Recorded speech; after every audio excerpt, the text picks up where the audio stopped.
We here at Civic Ventures were very excited this week to learn that Daron Acemoglu, Simon Johnson, and James Robinson received this year's Nobel Prize in Economics for their work showing that inclusive political institutions help create inclusive and prosperous economies. So we thought this would be a great time to re-air a conversation we had with Acemoglu about a book he wrote with Simon Johnson, Power and Progress, Our 1,000-Year Struggle Over Technology and Prosperity. We hope you enjoy it. The rising inequality and growing political instability that we see today are the direct result of decades of bad economic theory. It's time to build our economy from the bottom up and from the middle out, not the top down. Middle out economics is the answer. Because Wall Street didn't build this country. Great middle class built this country. The more the middle class thrives, the better the economy is for everyone, even rich people like me.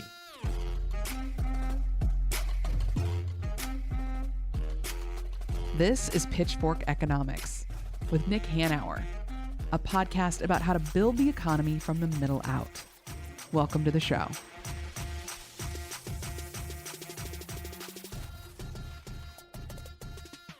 I'm Nick Hanauer, founder of Civic Ventures. I'm David Goldstein, Senior Fellow at Civic Ventures. Goldie, today I'm so fired up because we get to talk to a returning guest, but definitely one of our favorite economists in the whole wide world, and that's a short list. Daron, one hand. Yeah, Daron on one hand. Yeah, Daron Acemoglu, who is the Institute Professor of Economics at MIT, which is the university's highest faculty honor. And he has written a ton of incredibly consequential books, including one of our absolute favorites, Why Nations Fail, but in addition, The Narrow Corridor. And he has a new book out that is super interesting and consequential called Power and Progress, Our 1,000-Year Struggle Over Technology and Prosperity, with his colleague Simon Johnson.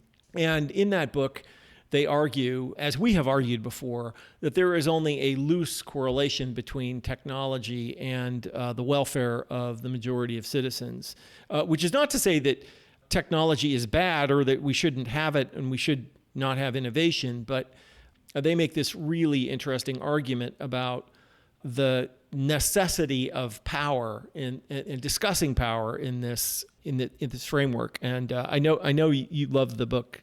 Yeah, and most of our listeners are not economists because, let's be honest, economists, I can't imagine why most of them would like this podcast. But a lot of you have taken Econ 101, and you've had some sort of introduction to economics, and one thing you might notice was missing is this notion of power. Orthodox economics assumes it away. Yeah. There's nothing about power in neoclassical economics, that it's just, supply. I mean, there's market power and so forth, but there's supply and demand and perfectly efficient balance. Markets and all that right. stuff. Right. You just let the market do its magic and the invisible hand will balance all this stuff out. And so if a new technology enriches just a few people and impoverishes a bunch of others, well, that's Pareto optimal or something, right? Because it's inevitable, it's deterministic, and we couldn't have that technology if we didn't allow it to happen that way. And of course, what this book steps you through with different technologies and different examples over history are the different types of power and how different technologies have been used or abused and how none of this is deterministic. It's the consequence of choices we make at the institutional level, societal level, individual level, and the different types of power that come into play. Not the least of which being the power of persuasion, which is something that we hope we have a little of on this podcast. Exactly. So with that, let's talk to Daron.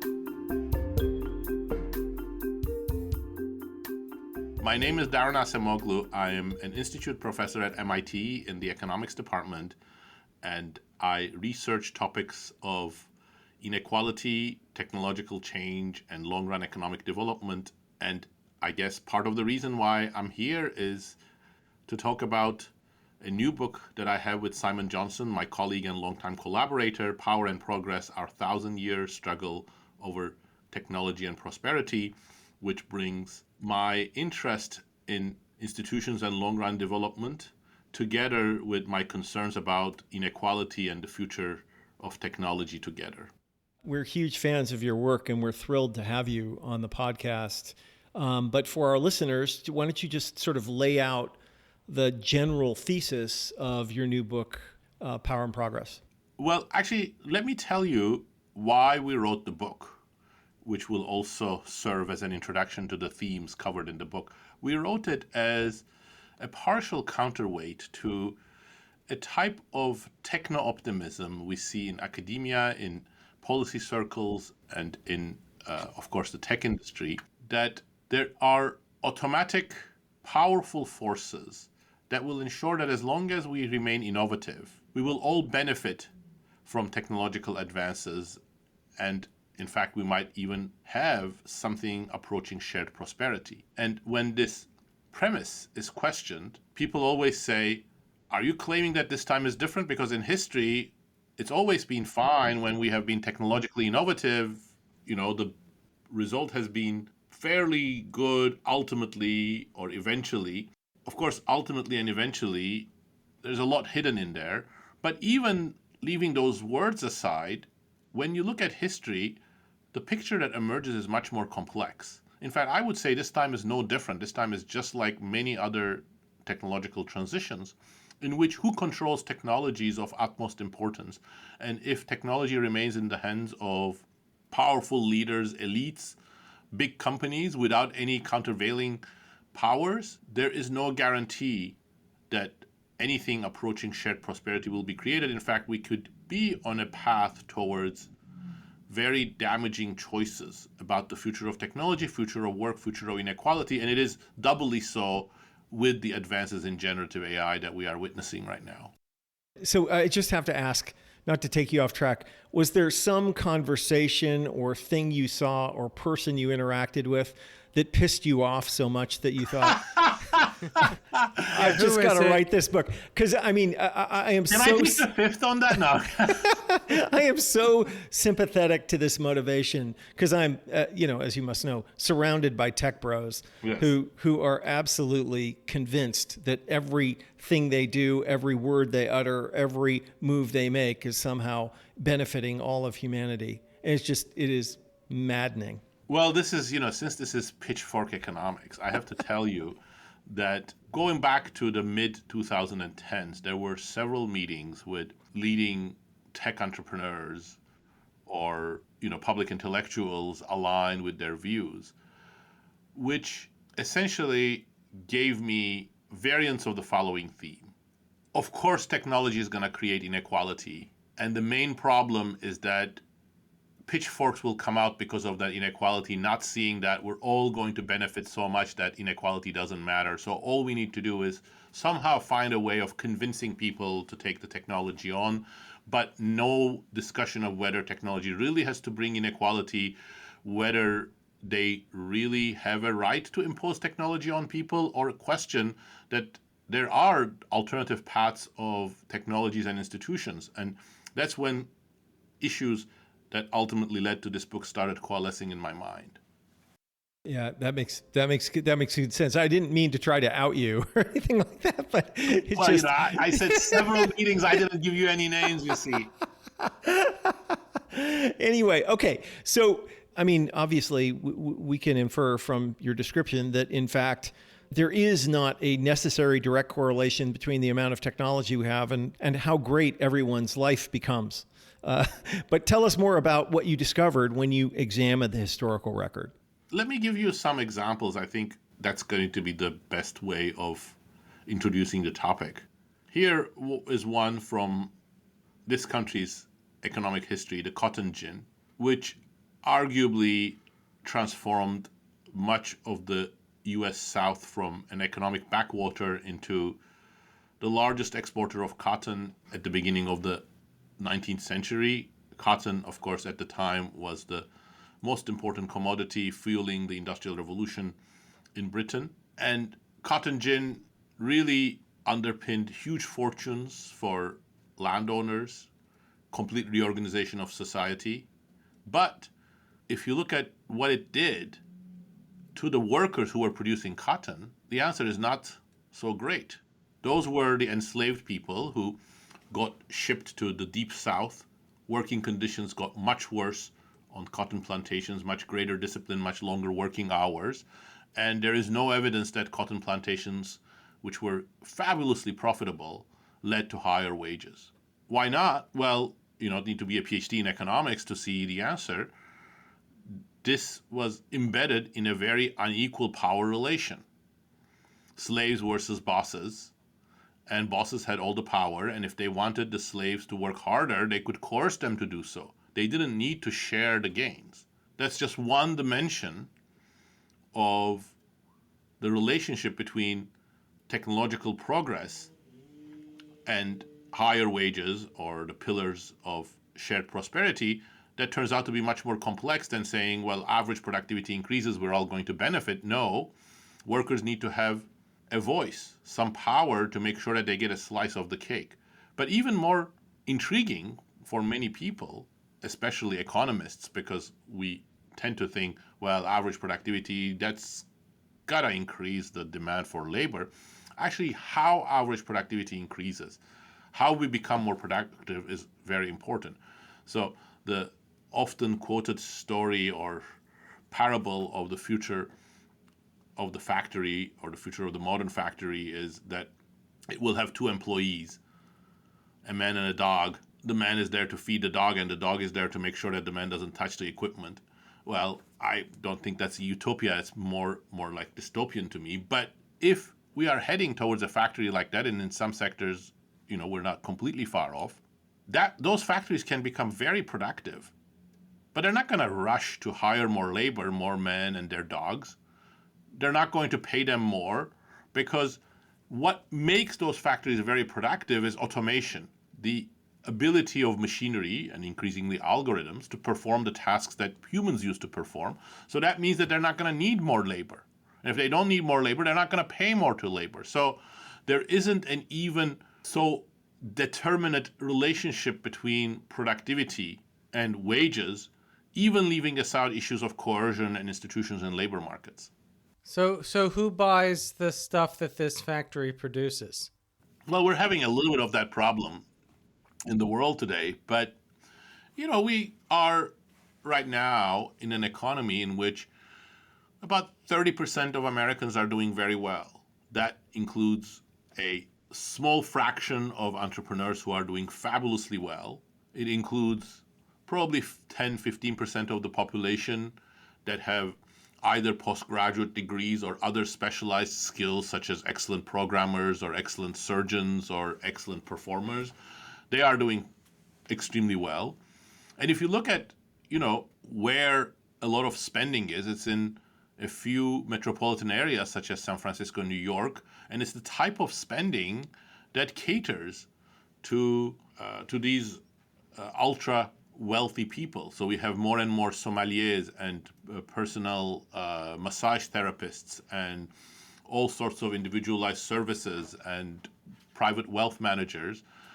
We don't have as much of the spending in the United States going to things that are consumed by low-income people, because low-income people are not seeing their incomes increase. I think you make a really interesting point about the limited connection productivity increases and, general welfare increases have. And of course, I'm not an economist, so I don't tend to think in these terms, but again, it's one of those things where when you look at the averages, it seems like it's fine, but then when you look at the facts, it's not, right? Like, that's a really great example of how average productivity gains and the average welfare of the typical citizen, or however you want to put it, can diverge so much. It's really interesting.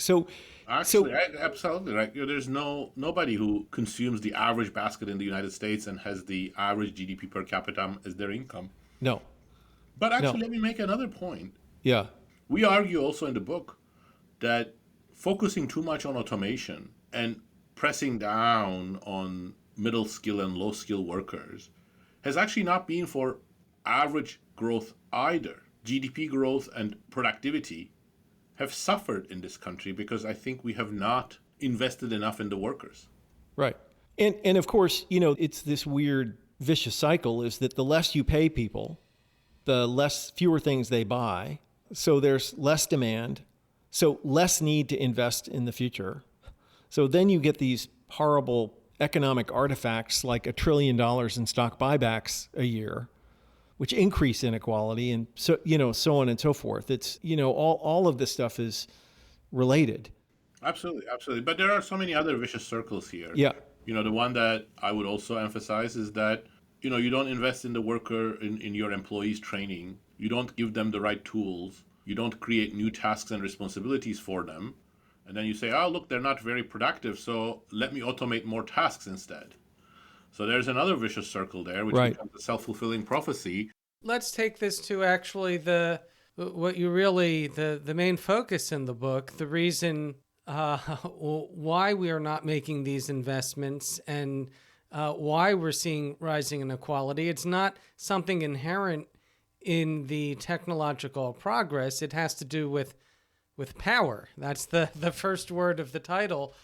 What's changed? Why did we grow this incredibly large middle class in the 3 decades following World War II, and then we decided to reverse course?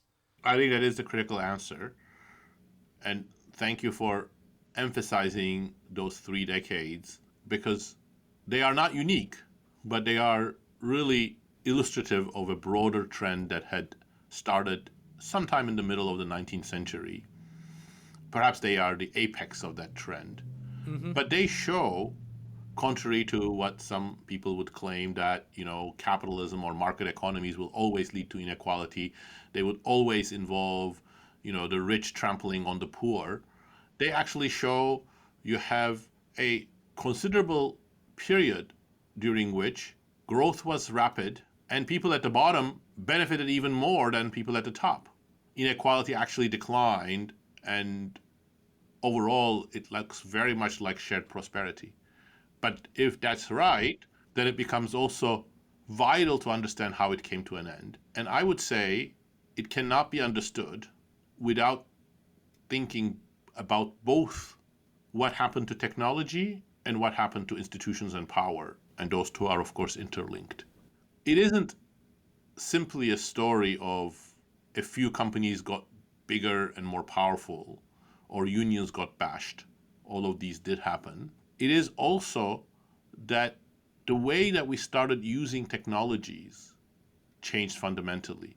Work that I have done with Pasquale Restrepo from Boston University finds that a critical factor in understanding why some demographic groups, such as men without a college degree, have experienced declines in their real incomes since 1980. We're not just talking about stagnation, actual declines in their real income, is that much of what they used to do has been automated since. Or outsourced. Which is effectively the same thing. Right, they work very similarly. They work very similarly. Right. So actually, that's a very good point, and let me build on that, Nick. Yeah. You know, what is offshoring? I don't want to get into too much jargon, but people use the term outsourcing when it happens domestically as well, and it's got some important implications when it happens domestically. But let me focus on the foreign outsourcing, so people use the term offshoring for that. Yeah. So what happens if you take some, manual tasks such as assembly and offshore them to China? Well, you're taking these tasks away from the workers who used to perform them, and those workers have to go and do something else, either be unemployed or do something else in which they're not going to receive as much wage, or they might even go and push other people's wages down. What happens if you automate them? Well, you take those tasks, and instead of workers in China, now it's machinery like robots who are doing it. Same implications. So the two are very, very similar. So offshoring and automation have been at the forefront of this decline in the real incomes of low education, non-college workers. But automation has been with us forever. If you look at the 1950s, 60s, 70s, there's a lot of automation in the US then as well. But what's different is that automation was combined with lots of other uses of technologies that were creating new tasks, new responsibilities, new activities for workers. So workers were displaced from some tasks and were finding other new ones. That is both technological and institutional. So for example, if you look at Germany, what you see is that when German companies such as BMW or Volkswagen introduce robots, they then take the blue-collar workers who used to perform these tasks that are now assigned to robots, and they train them even more so that they become technical employees. Why do they do that? Well, first of all, because they have an apprenticeship system, and these blue-collar workers have a lot of firm-specific, industry-specific, very sophisticated skills. They don't want to lose them. There's labor shortage in Germany, so again, that increases the value of these workers. But also the whole thing is embedded in an institutional setup with work councils and unions that encourages firms to find productive uses for this labor. In the US, the same robotization process is associated with these workers losing their jobs. Right. That's the institutional aspect. But you also see the technological aspect. The German companies that are doing this are also finding new software and new machinery to make these workers more productive. Whereas we're doing stock buybacks. Yeah, exactly. Well, so then the question is, why did we get into this different path? So if this alternative path, not everything is rosy in Germany. I mean, Germans are struggling with productivity problems, especially in the service sector. But alternative ways of approaching technology in manufacturing is possible. I would go further and I would say alternative ways of choosing the direction of digital technologies was feasible. So we chose one. Alternative ways of prioritizing different things was feasible for businesses, and they chose a particular path as well. So you have to analyze both together. And so what are the critical events? Well, I think two interrelated things happened in the power dimension. First, what you might call the Friedman Doctrine or the shareholder value revolution, which is a symptom as well as a cause, but the idea that the only socially responsible right thing for managers to do is to look after their shareholders. Whatever happens to their customers, whatever happens to their workers, whatever happens to the environment, those are completely secondary. I think that started taking hold. And it could take hold precisely because countervailing powers started getting weaker around the late 1970s and 1980s. Unions were already declining because of some amount of deindustrialization, but then there was a turning point with the Petco strike being beaten by President Reagan. Regulations, government as another pillar of countervailing powers, that started getting weaker and weaker with the deregulation movement. So you have this double whammy in the business world where businesses were becoming ideologically more inclined to say, well, let's not share the gains with the workers. Let's even take active steps to cut labor costs, reduce labor force, and so on. At the same time as the constraints that would have prevented them to do so were being dismantled. But it's not all. That by itself would have been bad for labor, but it would not have been as disastrous as what we are experiencing had it not been at the same time that these companies also got the tools for doing this very effectively. And that's where the digital revolution comes in. And that's actually a very interesting story, if I may, because, if you look at some luminaries in the 1960s, 70s, they thought that computers, including personal computers, were going to be the mother of all liberating tools. They were going to empower citizens against governments. They were going to empower small businesses against big business. They were going to empower workers because they were tools in the hands of regular people. And I think they weren't completely delusional. Digital technologies, just like AI today, have that sort of capacity, that potential. But at the end, nobody came up with a monetization model for making money from that approach. Instead, all these more sort of decentralization people, they used to rile against IBM because they thought IBM was trying to control, as like big companies always do. They were trying to control information. They were trying to control computing power. Well, actually, IBM became a small bit player. Other bigger players such as Microsoft, Oracle, and other software developers came up with ways of using this software for office automation. And then we came up with ways of putting this digital technology into other machines such as robots that could then do the next stage of automation. And while we did not invest enough in using digital technologies for creating new tasks for workers. So it's the double whammy here is that the tech industry turned more anti-worker precisely when the business sector had the ability to turn anti-worker.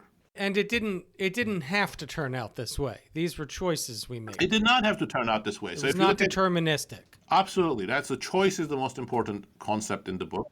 And if you look at Scandinavian countries where unions remain strong, they have used many of these same technologies, but you don't see the same increase in inequality. And if you look at places where they've made different choices about technology, you see different paths as well. So there are a lot of choices, and those choices are feasible and very consequential. Yeah, it's so interesting. And I guess, from our own, from our sort of our point of view is that, what the lubrication for these transformations really was that sort of generalized neoliberal view about economic cause and effect and that, shareholder value max, right? Because if you believe, so the evil part of shareholder value maximization is not claiming that, the only purpose of the corporation is to enrich shareholders. The evil part is the second part of that assertion, which is, and by doing so, they benefit everybody, right? That's the evil part, right? Right. I think the second part is what fools people, but yes. The first part is evil too. I mean, yeah, okay, of course, but if all you said was screw the poor, business people just make as much money as you can, well, that's one particular social construct. If you're making effectively, that's a normative claim. If you're making a positive claim that when business people screw the poor, that will be good for the poor, that's a much more powerful claim. And if people believe it, that is what lubricates all of those institutional rearrangements that benefit the few and harm the many. And absolutely, that's 100%. But let me make 3 points. Yeah. 2 amplifying your arguments, but 1 sort of putting a somewhat more complex historical perspective on it as well. So the 2 that amplify your points. First of all, you're 100% right, but it's not new.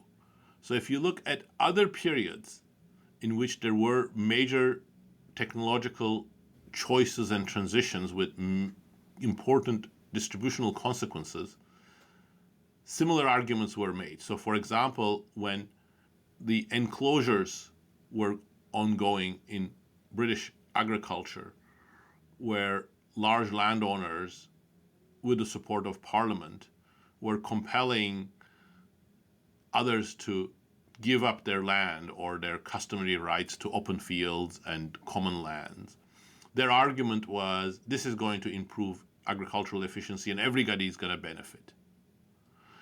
Even slavery was justified on similar terms in the US South. So the sort of the conceit that, okay, we're going to enrich ourselves, but ultimately you're going to benefit, that's been discovered by many, many people independently. So it's not a genius to discover that, but the shareholder value revolution was a particularly powerful version of it. And what makes it pernicious in my mind is that I think in functioning organizations, there is a lot of what some economists like George Akerlof call gift exchange. You do well and you share those gains with your workers. And I think that's a normal human social cooperative instinct. You don't say... Social reciprocity. Social reciprocity, that's exactly right. So most of us, unless we are taught to do that, or we have a bit of a sociopathy, or there are some special circumstances so that we see the people not as our in-group, we don't say, I'm doing so well and screw you, I'm not even going to give you crumbs. Most people would say, well, you're part of this organization and we're doing so well, so let's share some of that. So that was a powerful engine of shared prosperity throughout the 20th century. It was partly selfish because when you share these things, then you motivate your workers. That's why Henry Ford was at the forefront of introducing such high wages, to motivate his workers, to reduce absenteeism, to create a less conflictual environment, which was good for stopping unionization as well. So shareholder value revolution really gave a justification or an impulse to many managers to say, no, we're not going to do that. The right thing is to hold workers down to as low a wage as we can. Yes. And that's the most pernicious part to me. Yeah. No, But here's the 100%. complicating element. It was more attractive and more natural for managers in the United States to do that because management-labor relations in the US have been always conflictual.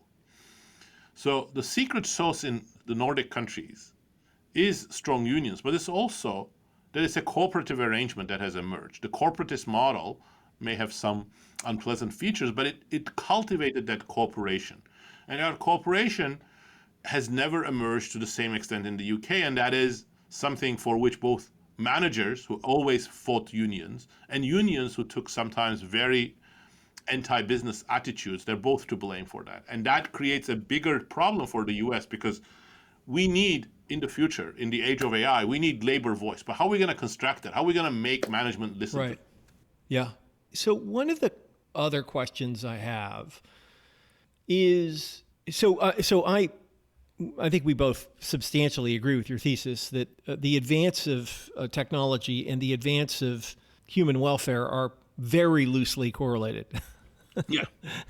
It's a conditional correlation. Yeah. And that most of the time when we have a new technology, a few people win and everybody else gets screwed. That's sort of been the story of history until people rearrange institutions and grab power back and claw a little bit back from themselves. But at the same time, like, we do want to encourage lots of innovation, right? We don't want to be Philistines. That innovation is, of course, at the end, the source of improving human welfare in many ways. And we want as much of that as we can get within the constraints of finding ways to make sure that everybody benefits from it. I mean, I guess this is our benevolent dictator question, Daron. If you were in charge and were free of political constraints, what would you do? Like, what if you ran the zoo, what would you do? Well, so let me actually step back for a second and give one more layer of our theory, which I think holds part of the answer to your excellent question, Nick. So, one, we maintain that technology is highly malleable, which means that you can use technology in many different ways. For example, for AI, we can use AI for more automation, more data collection, more surveillance. Or we can use it to make workers more productive, give them better information, more autonomy, more agency in how they choose to use their unique skills. So that malleability means two things. A, choice really matters and we have real choices. And B, the key is not to slow down innovation. And Simon and I never call for any slowdown in innovation. It's to change its direction. So we want more innovation. And I'm actually very open to having more automation, so long as at the same time we also use these technologies to create new tasks and new capabilities for workers, so that automation is accompanied by things that are good for workers and good for the economy also at the same time.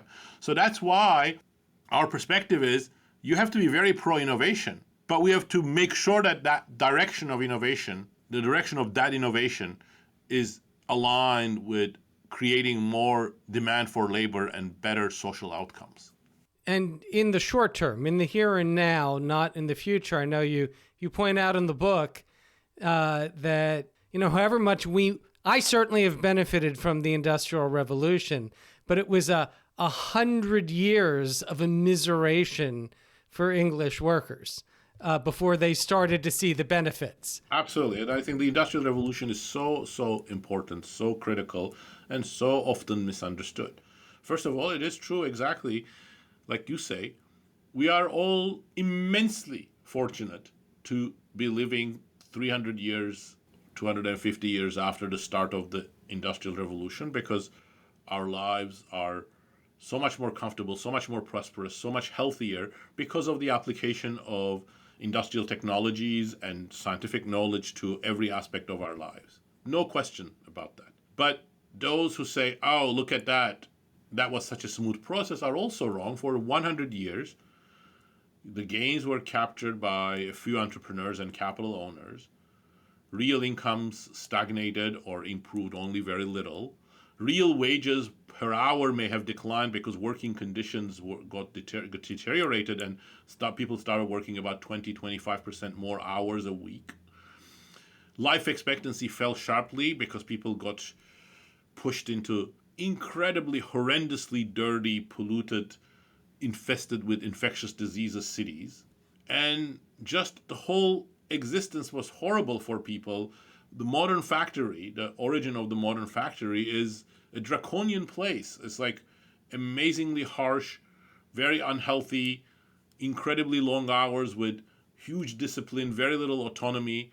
It's all of these things that people had to put up with. And why? Because the direction of technology was cost saving, automation. There was no worker voice. Unions were heavily prosecuted in Britain. There was no democracy.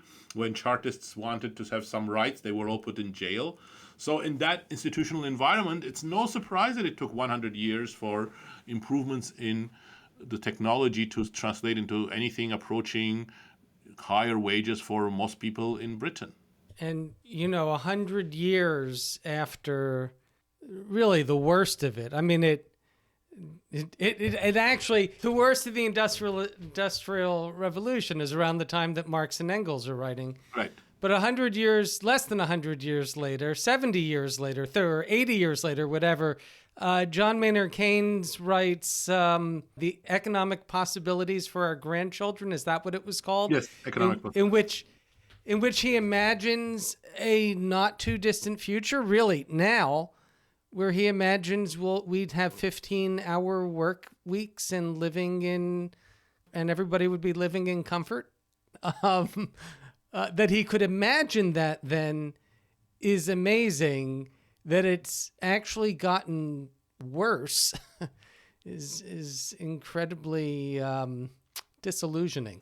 It is. I mean, Keynes was an amazing economist, amazing social thinker. And that essay is really brilliant. Everybody should read it. And he got so much right and so much wrong in that essay. And I think it is telling. It's that's so true. He got it bang on the head that industrial productivity would grow about 2% a year.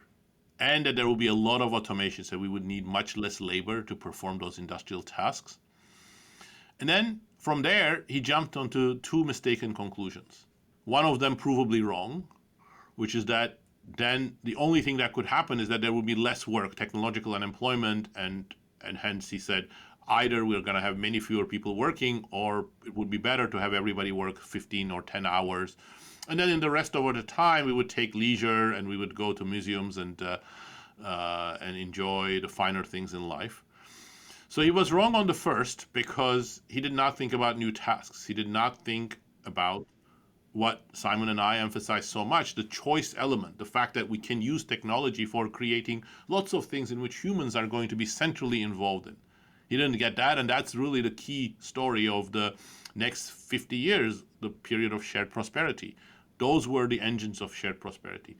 But second, I think he was also wrong on multiple fronts in how he imagined a happy society could be created.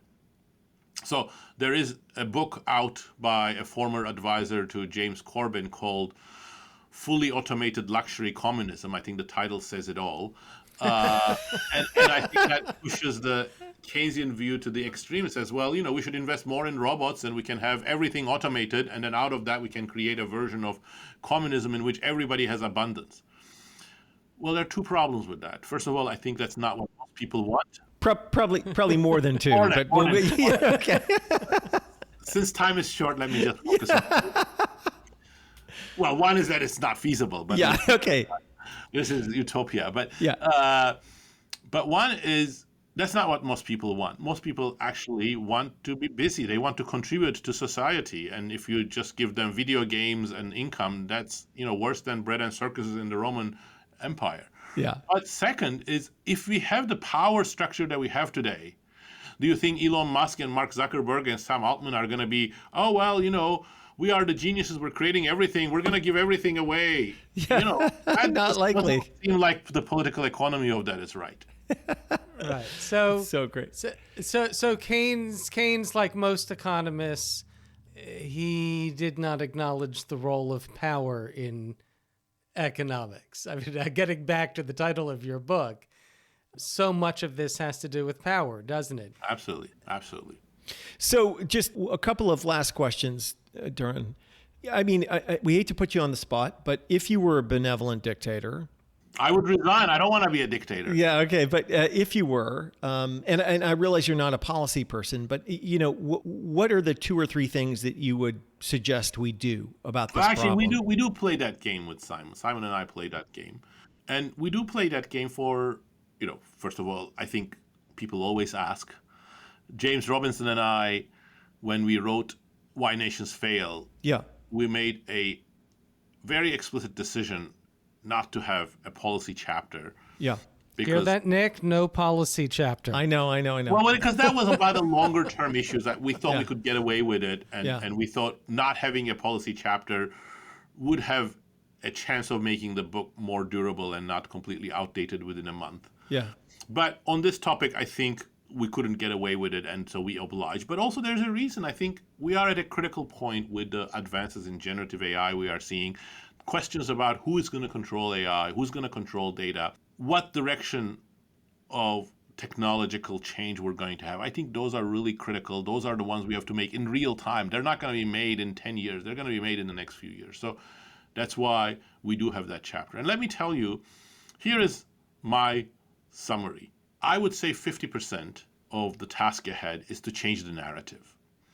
If Simon and I have contributed in a little way to the view that it is both desirable and feasible to have more pro-human, human complementary technologies that elevate humans, that keep humans in the loop and increase their productivity. If that is feasible and desirable and that's accepted, that already changes everything.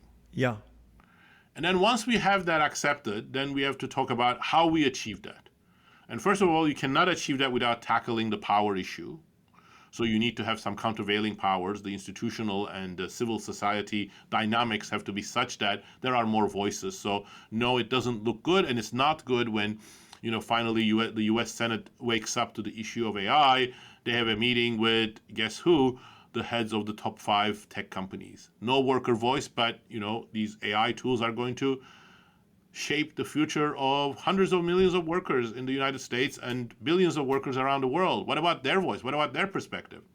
So that doesn't look good, but it's not good, and that has to change. So you have to have a broader conversation with more countervailing powers so that it's not just one technological leader who imposes his wish or his will or his ideology on the rest of us. And then we also come up with some specific policy proposals with the full acknowledgement that these may or may not be the best policy proposals.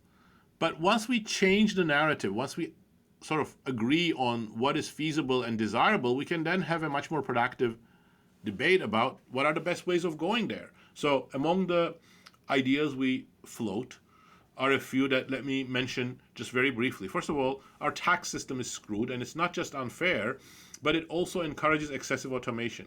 We tax labor. If you hire more workers as a company, we tax you at 25% plus because you also have to pay healthcare costs and everything.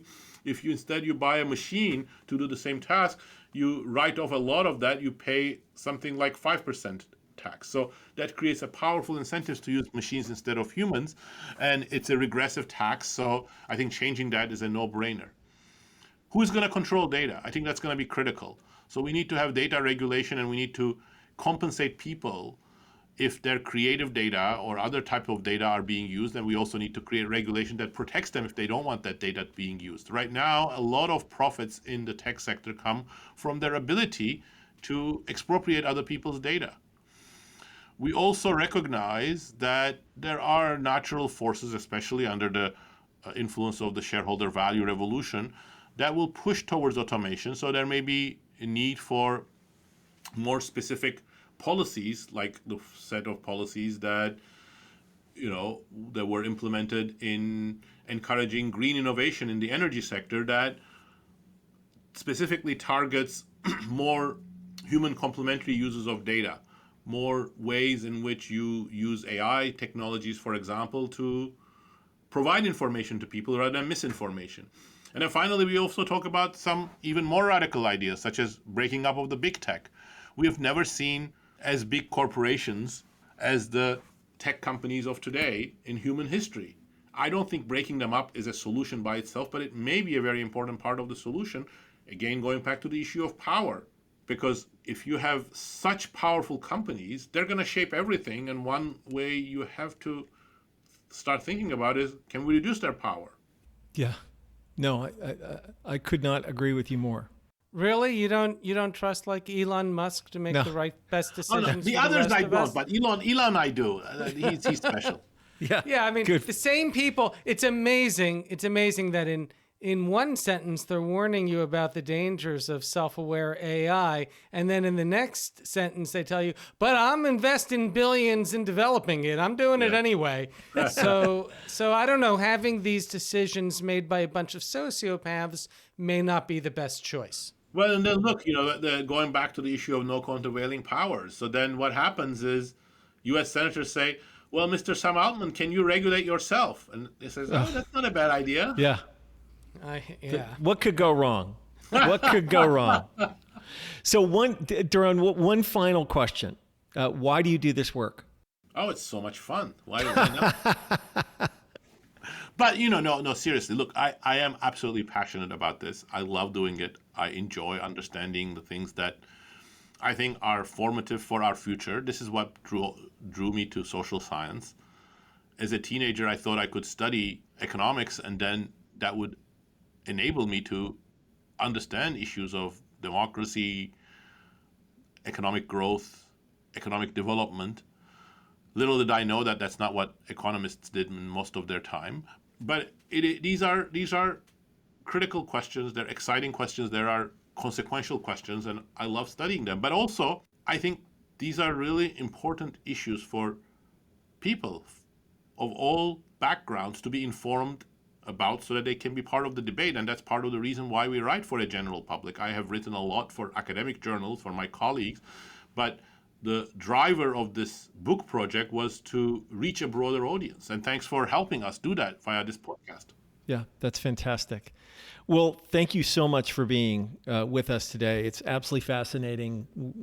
We love the book. Well, thanks for having me. This was a great conversation. Yeah. I am really grateful for having been given the opportunity to be here.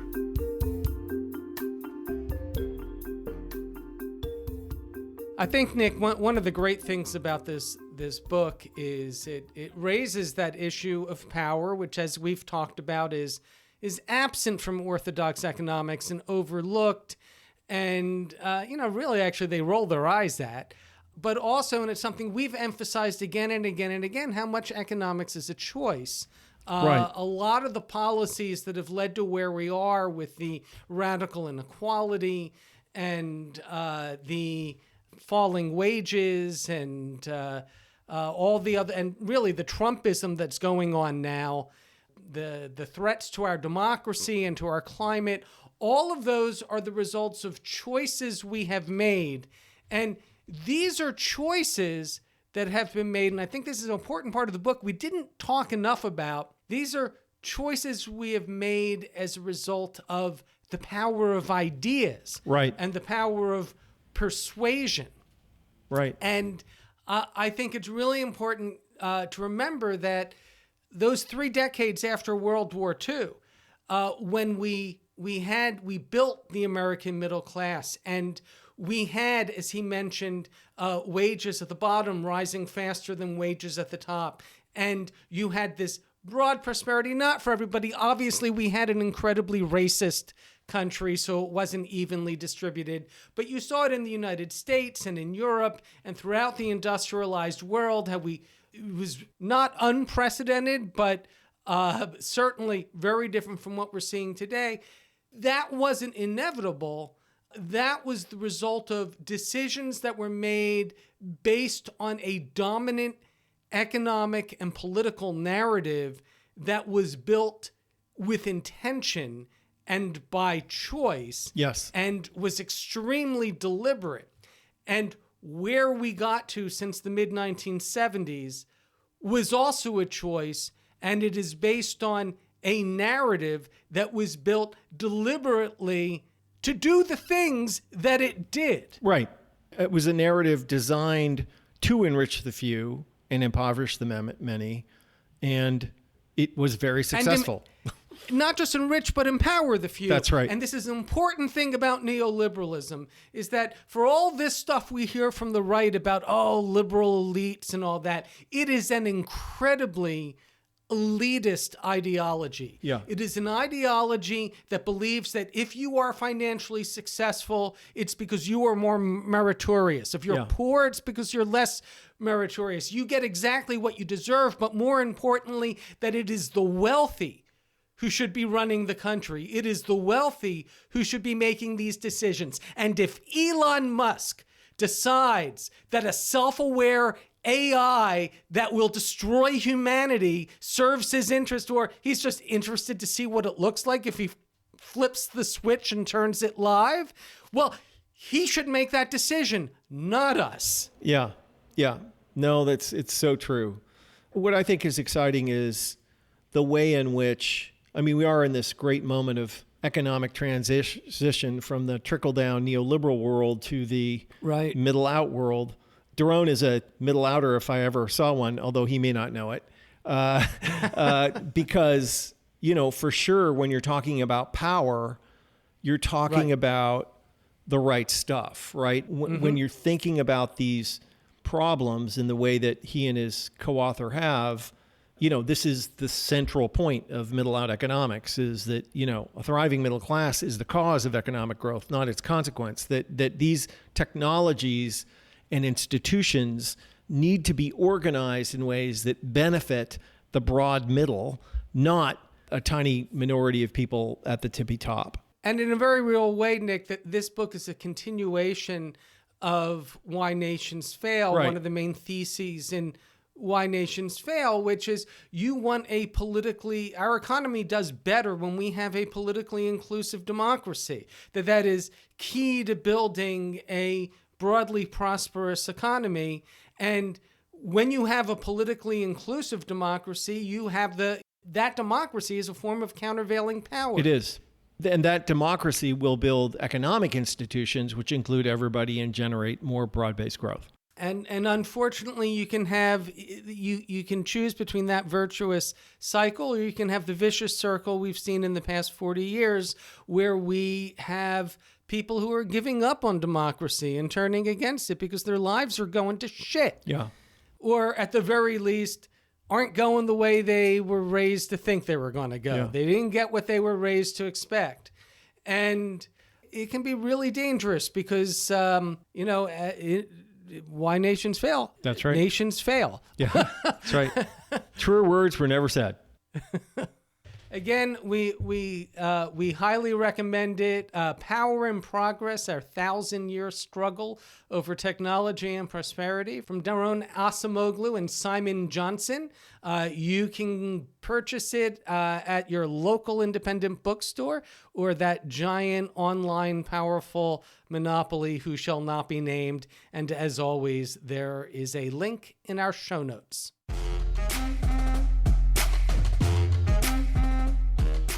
Pitchfork Economics is produced by Civic Ventures. If you like the show, make sure to follow, rate, and review us wherever you get your podcasts. Find us on other platforms like Twitter, Facebook, Instagram, and Threads at Pitchfork Economics. Nick's on Twitter and Facebook as well, at Nick Hanauer. For more content from us, you can subscribe to our weekly newsletter, The Pitch, over on Substack. And for links to everything we just mentioned, plus transcripts and more, visit our website, pitchforkeconomics.com. As always, from our team at Civic Ventures, thanks for listening. See you next week.